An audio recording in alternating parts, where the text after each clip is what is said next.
Los value objects tienen ciertas ventajas, pero también tienen ciertas desventajas, ¿no? Por fortuna existe otro patrón que se conoce como value types, que construye encima de los conceptos que value objects introduce, pero sin algunas de sus desventajas y con algunas ventajas agregadas. Debido a que estamos usando TypeScript, nosotros tenemos otros mecanismos para poder definir tipos. Voy a simplemente a remover esto de acá. Entonces, la forma en la que nosotros podemos definir un tipo es usando un alias sobre un tipo. Entonces vamos a definir h como un alias para el número. Ahora, si se dan cuenta, nosotros simplemente creamos la definición del tipo, pero nosotros todavía no hemos creado ningún mecanismo para hacer valer las invariantes. La definición del tipo solo introduce la mitad de la moneda que discutimos al principio, que es la semántica, y el mecanismo de creación de este tipo define el mecanismo para hacer valer las invariantes. Otro nombre por el cual se le conoce a los value types es igual a wrapper types, porque lo que hacemos es crear wrappers o contenedores o envolturas encima de los tipos. Debido a que nosotros solo estamos creando la definición del tipo, tenemos exactamente el mismo problema que teníamos al principio. Si yo creo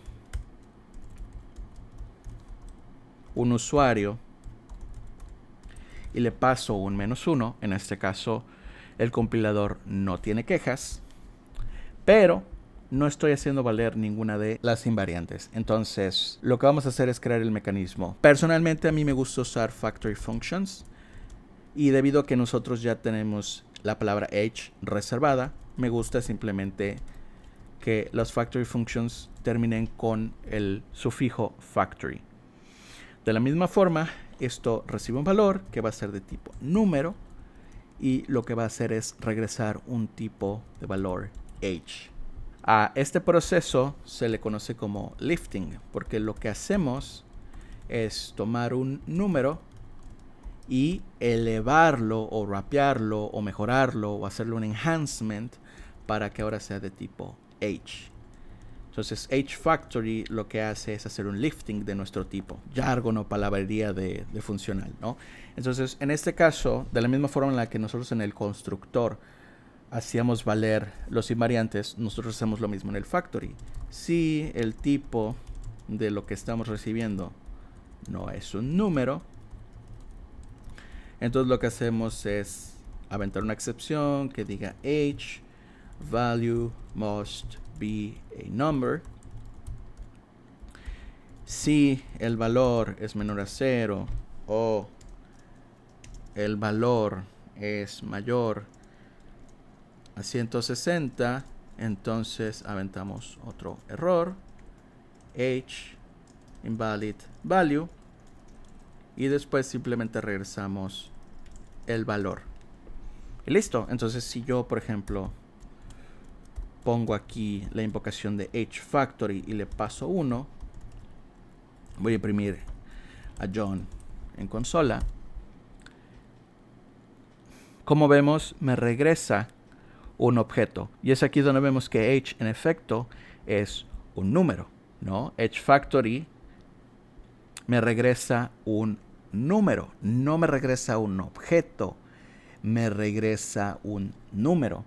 De manera que yo no tengo que estar usando getters, no tengo que estar usando setters, no tengo que interactuar con la interfaz de un objeto. Puedo tratar a h como un primitivo porque es un primitivo.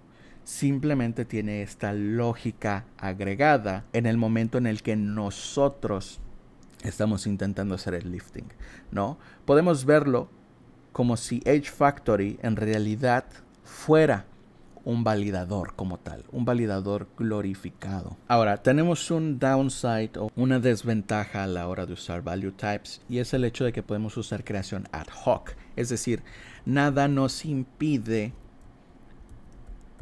ignorar el hFactory. Nada nos lo impide. Pero la regla de oro es que nosotros siempre que trabajemos con un value object, sí o sí usemos el factory para crear el value type en lugar de usar la creación ad hoc, para que así no nos saltemos la validación de los constraints y los invariantes en los value types. Otra desventaja que nosotros tenemos con los value types es que no podemos hacerlos read-only. Al menos no podemos hacerlos read-only en la definición del tipo. De manera que nosotros no podemos hacer valer la inmutabilidad a nivel de compilador con los value types, al menos en la definición, pero sí podemos hacerla valer en la definición de los objetos. Entonces, en este caso, si yo quisiera, por ejemplo, cambiar la edad de John, técnicamente no puedo hacerlo porque esta propiedad está marcada como read-only, como solo lectura, en el tipo usuario, pero no está marcada como read-only en la edad. Entonces nosotros tenemos que ser muy cuidadosos y simplemente tener como regla tratar todos los value type como si fueran inmutables, aunque el compilador no nos provea de un mecanismo para hacerlos inmutables en la definición del tipo. Otra ventaja que nosotros tenemos con value types, que no tenemos con value objects, al menos en TypeScript, es el concepto de narrowing value types, que es básicamente poder definir una lista de valores permitidos, ¿no? Entonces, en este caso, cambiemos un poquito de contexto e imaginemos que tenemos una lista de estados a la que este usuario le gustaría visitar. State.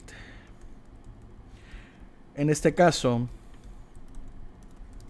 el estado es un string, pero nosotros podemos llevarlo un paso más allá y usar narrowing types para poder definir de entrada una lista de valores válidos. Entonces yo podría decir que este muchacho de acá le gustaría ir solo al estado de Texas o al estado de Florida, pero no le interesa ir a los demás estados. Entonces yo podría decir aquí entonces que si quiere ir a California, el compilador me da un error, ¿no? Ahora, una cosa interesante de los narrowed value types es que nos obligan sí o sí a utilizar programación defensiva. Entonces, en este caso, voy a crear la definición. Va a ser el state factory. Va a tomar un valor y va a regresar un estado. Este valor va a ser de tipo string. Y entonces simplemente lo que hago es preguntar si el valor no es de tipo string, entonces digo que el valor debe ser un string. Y en este caso, lo que voy a hacer aquí es comparar.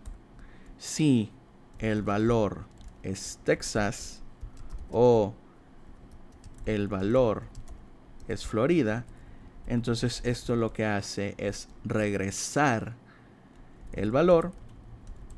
En caso de que no sea así, simplemente esto tira una excepción que dice value must be a string, lo vamos a reemplazar por invalid value.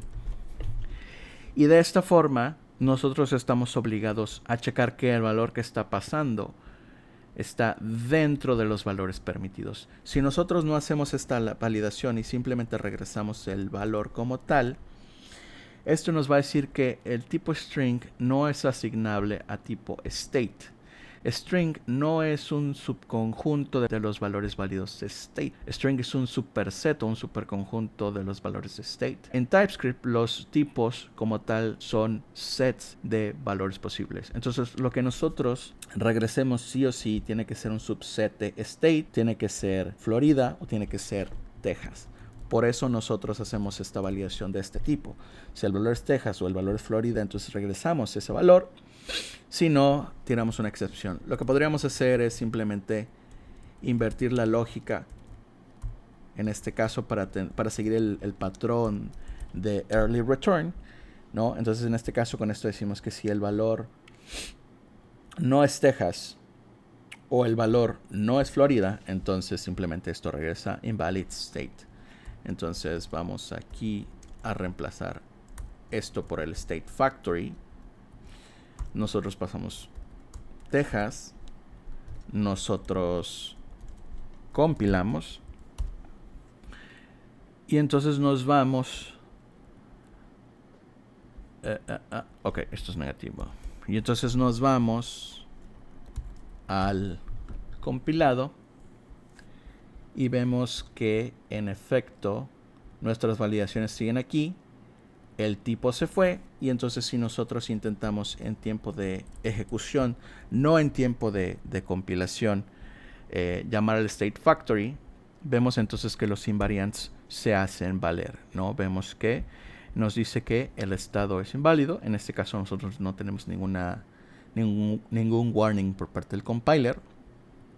Y pues esta es la forma en la que esto funciona. Ya como último punto, debido a que nosotros estamos simplemente tratando los factories como funciones de validación glorificadas, nosotros no tenemos entonces que trabajar con objetos, sino que simplemente trabajamos con primitivos glorificados, que al final del día eso es un value type o un value object, un primitivo glorificado. Entonces, si yo quisiera comparar la edad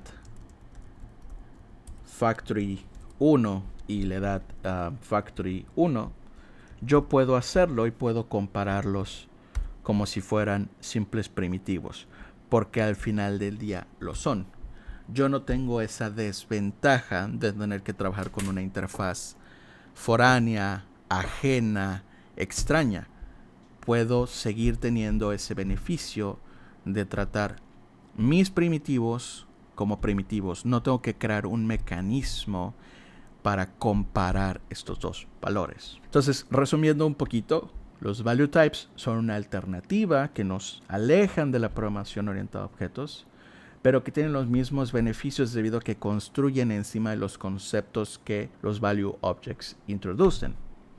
En este caso es inyectar semántica en el modelo, hacer valer los invariantes, crear nuestros propios primitivos y reducir la duplicación, pero además no tenemos que usar clases, no tenemos que definir nuestro propio mecanismo de comparación, podemos acceder a los valores directamente y podemos usar narrowing para definir nuevas invariantes, y debido a que estamos usando narrowing, estamos obligados sí o sí a usar programación defensiva, lo cual siempre es algo bueno. Y obviamente los value types también tienen un par de desventajas, pero en mi opinión no son la gran cosa.